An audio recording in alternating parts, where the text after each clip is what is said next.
A'udhu billahi minash shaitani rajim. Bismillahir rahmanir rahim. Ngicela uAllah angivikele kusathane ongathandwa egameni lika Allah onomusa onesihawu. Wa qul jaa al-haqq wa zahaqa al-batil. Ngempela yisho ukuthi iqiniso lizofika amanga azohlala obala.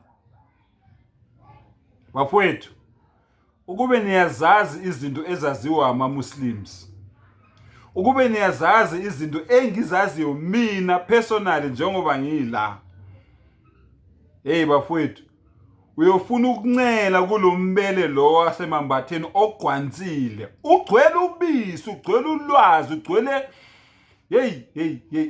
ugcwele ukukhalipha lombele lo. Angazi ukuthi ngingathini. Angingcomi bafowethu, kodwa nje ngiyanitshela ukuthi izinto engizaziyo abanye abantu zibaphatha kabi ngoba ngikhipha ingonyuluka, ngikhipha umnyombo, ngikhipha impande la iqhamuka khona. Yabona nje la ngiphethe incwadi ekaJakobe 5 uqale lapha ku-19. Ithi bazalwane bami, uma omunye kini eduka eqinisweni, omunye ambuyise. Yazini ukuthi obuyisile isoni ekudukeni kwendlela yaso uyakusindisa umphefumulo wakhe ekufeni, asibekele izono eziningi. Uma ngabe ubuyise isoni, wabuyisa umuntu okhonza abanye onkulunkulu, wabuye wazokhonza uNkulunkulu ngeqiniso, usave loyo muntu loyo, uvikele loyo muntu loyo ezonweni eziningi abekade sazozenza egameni lokuthi uyakholwa.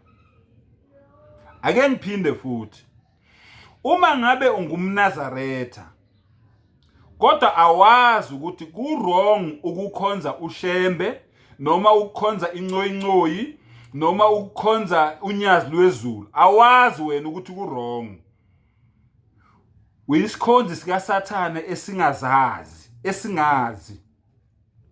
Kodwa uma wena uyazi ukuthi ukukhonza incoyincoyi, noma ukukhonza ushembe umqali wendlela, noma ukukhonza unyazi lwezulu ku-wrong, ukwenza ngamabomu wazi ukuthi ku-wrong, wena uyinceku kaSathane, udonsela abantu esihogweni wazi ukuthi wena udonsela abantu esihogweni. Ngiqhubeke, uma ngabe wena ungumKristu, angikhathali ukuthi unhloboni yomKristu ngoba amaKristu ayahluka, inqwaba amaKristu, nje zizodwa zingangozule emakheni, amapostoli ewodwa angangozule emakheni, ulihanyana eyedwa ungangozule emakheni, umlise eyedwa ungangozule emakheni, unkwanyana eyedwa ungangozule emakheni, iSt John iyodwa ingangozule emakheni, ngingabala ngingaqedi. Uma abasindisiwe bebodwa bangangozule emakheni. Uma ngabe wena ongumKristu awazi ukuthi ukubiza uJesu ngoNkulunkulu noma ukukhonza uJesu, uthi mawukhuleka uthi emagameni amathathu, elikayise, elendodana, elemoya oyingcwele, awazi wena ukuthi lokho ku-wrong. Wena uyisikhonzi sikaSathane esingazazi ukuthi sikhonza uSathane. Kodwa uma ngabe wena uyazi ukuthi ugqoka ingubo enesiphambano, nokuguqa phambi kwesiphambano, nokukholelwa esiphambanweni, njengoba nisho nithi thwala isiphambano sakho uyozoshiya ekufeni. Uma ngabe wena uyazi ukuthi lokho kukholelwa lokho esiphambanweni ku-wrong, and ukwenza ngenkani wazi ukuthi ku-wrong, wena uyinceku kaSathane ezaziyo udonsela abanye abantu abangazi lutho, bathembele kuwe, ubadonsela wena esihogweni.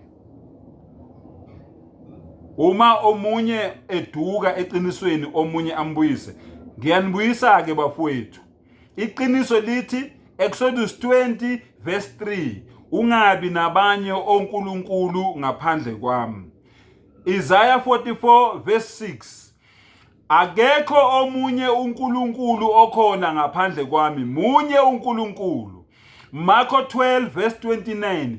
Yizwa Israyeli, uNkulunkulu wethu, inkosi yethu, inkosi yinye, uNkulunkulu munye.